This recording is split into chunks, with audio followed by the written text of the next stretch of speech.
Շնորհակալություն, պարոն Կարապետյան, հարցը ձեզ եմ ուղղում, Սամվել Կարապետյանի ուղերձում այսպիսի մի միտք կար, մենք ձևավորում ենք սկզբունքորեն նոր քաղաքական ուժ եւ նոր առաջնորդություն։ Ես խնդրում եմ, որպեսզի մանրամասներ հայտնեք, թե այդ քաղաքական ուժի նախանվանումը, արդյոք այդ քաղաքական ուժը ստեղծվում է ընտրություններին մասնակցելու նպատակով, ինչ առաքելությամբ եւ նաեւ առաջնորդության հետ կապված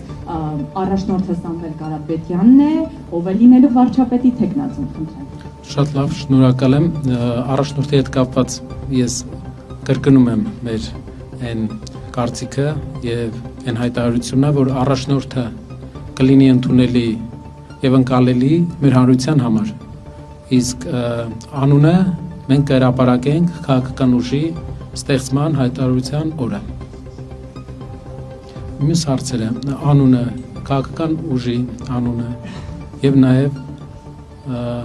քաղաքական թիմի վարչապետի թեկնածուի անունը մենք կհրապարակենք տարվա սկզբին քաղաքական ուժի ստեղծման համագումարի ժամանակ։ Բայց այդ հայտարարությունների մասնակցություն ունենալու։ Միանշանակ։